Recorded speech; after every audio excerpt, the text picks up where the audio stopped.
Hey, what's going on everyone? In this video we are gonna learn how to left rotate an array by d elements. So let's say if we are given 1, 2, 3, 4, 5 as array elements and we want to rotate it by 2, the output should be 3, 4, 5, 1 and 2. So basically this is left rotated by 2 elements.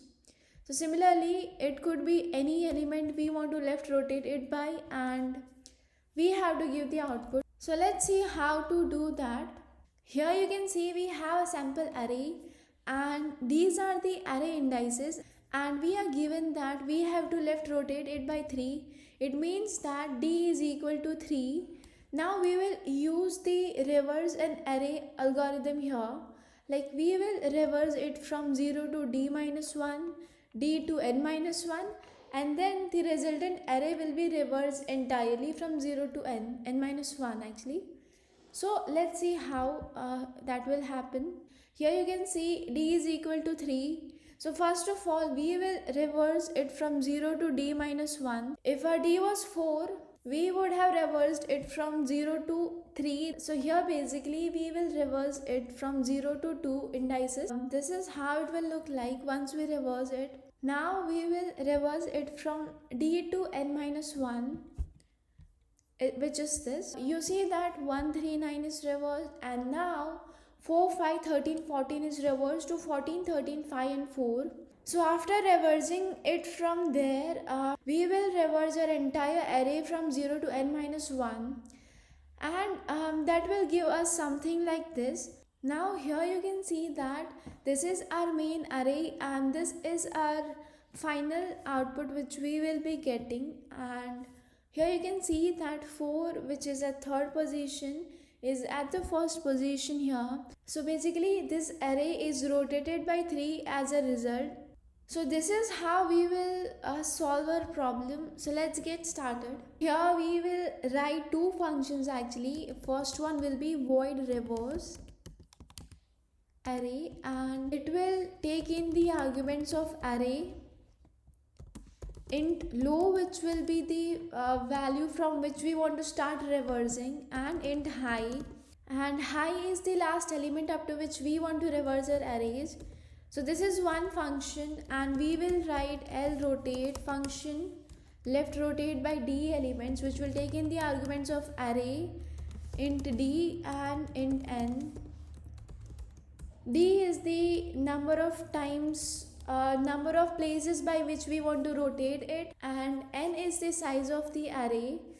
Then at last we will write our main function here.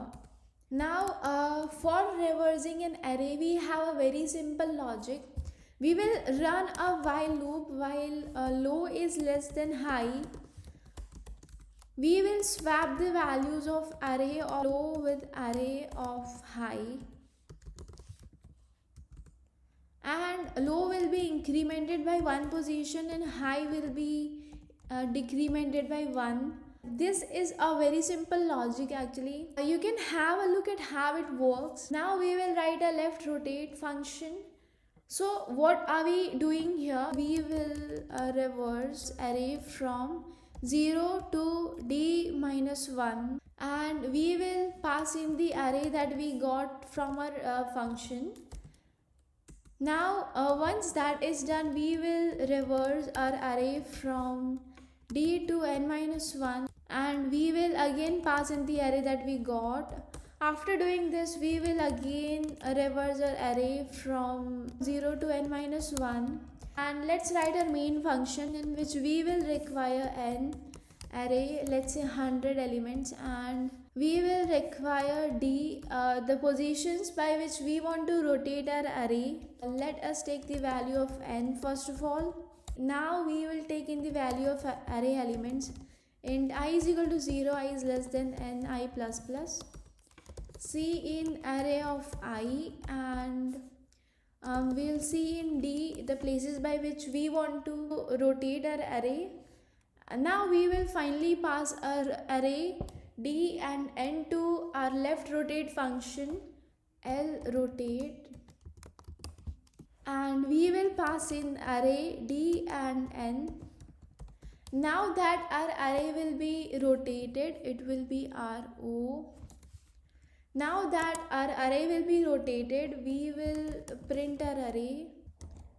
Let's see out something, see out the rotated array.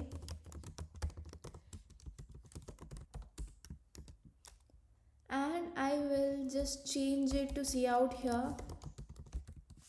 Now let me run our program. Okay, here we will have to pass 3 arguments, so it will be okay. Let me give some input here. Let's say we want to enter 5 elements 1, 2, 3, 4, and 5, and we want to rotate it by 3. So the output should be something like 4, 5, 1, 2, and 3. Let's run our program. Here you can see, okay, let me add a space here. You can see here that a rotated array is 4, 5, 1, 2, and 3. If I were to rotate it by 2 elements, it would be 3, 4, 5, 1, 2. So you can see it is 3, 4, 5, 1, 2. So this is how we rotate an array by D elements. If you have any queries, you can post your queries in the comment section below. And this was all for today's video. Thank you and have a good day.